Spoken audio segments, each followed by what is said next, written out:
What's that word, family? Hey, man, check this out. 9 members of the Pocket Town fraction of the Gangster Disciples street gang now face federal conspiracy charges in connection with an alleged gun running operation masterminded by what? 3 U.S. Army soldiers that brought a host of firearms to Chicago in recent years, ladies and gentlemen. What do you think about that? 3 Army soldiers. Wow. But check this out. The 21 count indictment unsealed Wednesday in a federal court in Nashville charges the soldiers and gang members with conspiracy, money laundering, conspiracy, and conspiracy to commit firearms offenses in furtherance of a drug trafficking crime. Along with the soldiers, federal prosecutors charged alleged Pocket Town members Blaze Smith, Raheem Johnson, Bryant Lurkin, Corey Curtis, Elijah Tillman, Terrell Mitchell, Lazarus Greenwood, Dwight Lowry, and Drayshawn Parks. 2 other since deceased members of Pocket Town were listed as unindicted co-conspirators. So what that means is that a couple of the guys that they're alleging are Pocket Town Gangster Disciple members were murdered before charges can be filed, right? So how far-fetched is this, ladies and gentlemen? This may not be far-fetched at all because soldiers have been doing crimes since armies were made, right? The 3 soldiers, Brandon Miller, Jarius Bronson, and DeMarcus Adams, were initially charged back in 2021 with supplying weapons to the gang members in Chicago. The soldiers, who were based at Fort Campbell on the Kentucky-Tennessee state line, are also charged with making false statements during the purchase of a firearm, transferring a firearm to an out-of-state resident, and engaging in businesses without a license. Federal investigators started looking at the soldiers after a mass shooting left a man dead and 7 others hurt on Chicago's southwest side on March 26, 2021. God damn, 7 people hit, 1 person killed in Chicago. Several members of Pocket Town were gathered in the storefront business in the 2500 block of West 79th Street to celebrate the birthday of a fellow gang member who was murdered about 6 months earlier.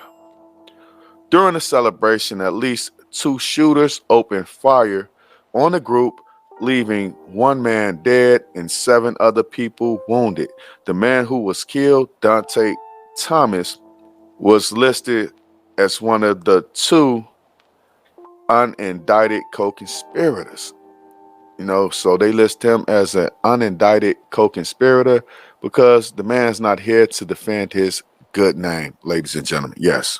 Chicago police investigators found more than 100 shell casings at the scene of the mass shooting, and several handguns were recovered as well.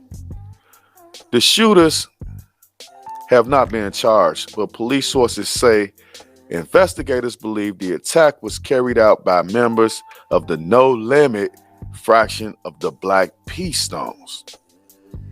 In the weeks leading up to the mass shooting, police sources said there was an emerging conflict between the Pocket Town and No Limits.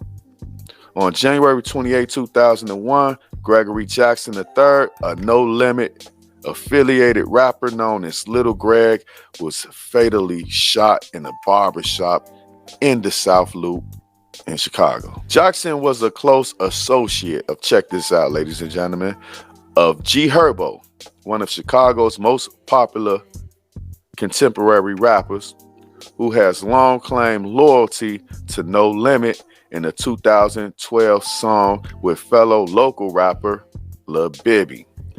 Herbo's song, Yeah, It's No Limit, 30 years running, 30 years gunning, and we still the shiznit. Man, don't you find it funny how they connected G Herbo and Little Bibby to this incident? Just threw their names up in this. But it's one more person whose name they're trying to throw up in this because they said it was alleged gangster disciple member. So guess what? They're trying to throw Mr. Hoover's name up in here. Mr. Larry Hoover, for those who don't know, trying to throw his name up in here. And I feel like they're trying to do that to tarnish this man even more than they already have. You know, he's a very elderly man locked up behind prison for crimes that all of his co-conspirators are released on, right? Murder charges have not been filed in Jackson's death, but on February 2nd, 2021, police arrested Christopher Mosley after he was allegedly seen entering a vehicle that was at the scene of the barbershop shooting.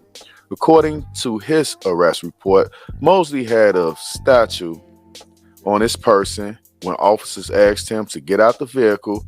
Inside the bag was a .40 caliber Glock 23 pistol with a laser sight and a drum magazine full of ammunition.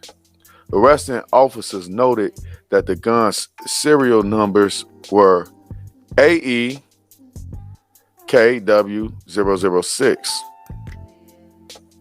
That was the serial number for that clock right there.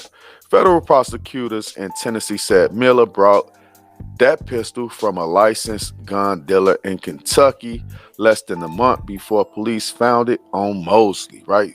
So he buys the gun, and less than a month they find this gun in Chicago.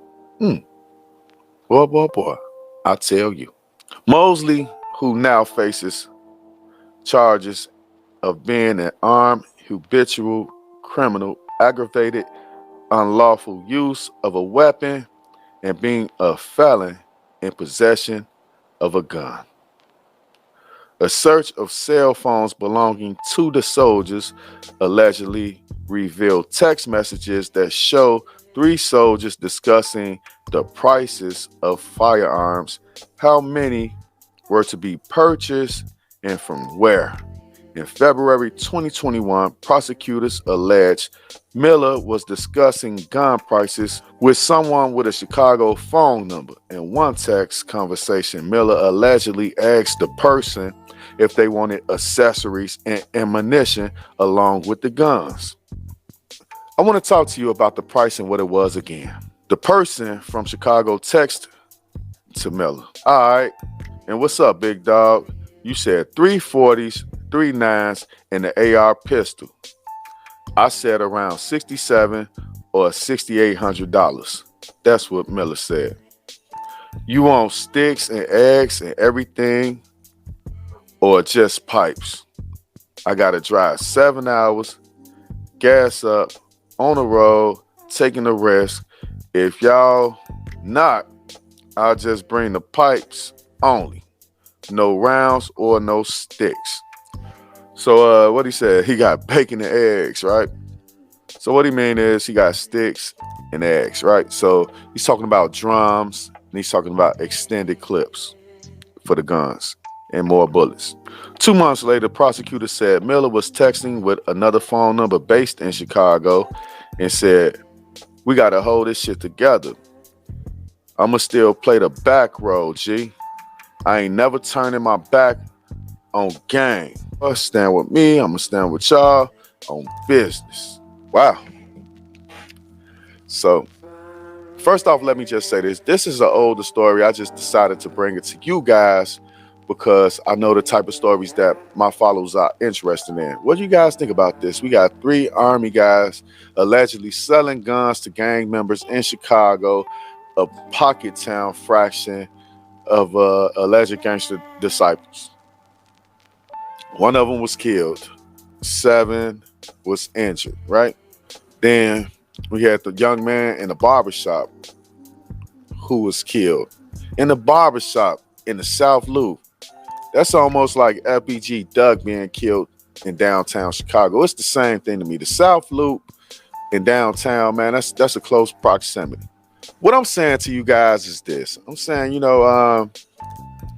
Hope these guys, the feds, ain't trying to use this to hurt Mr. Hoover by even naming these guys gangster disciples. I can't even say that they're gangster disciples. I can say that it's a gang of guys who did some crimes allegedly with some army officials or army soldiers.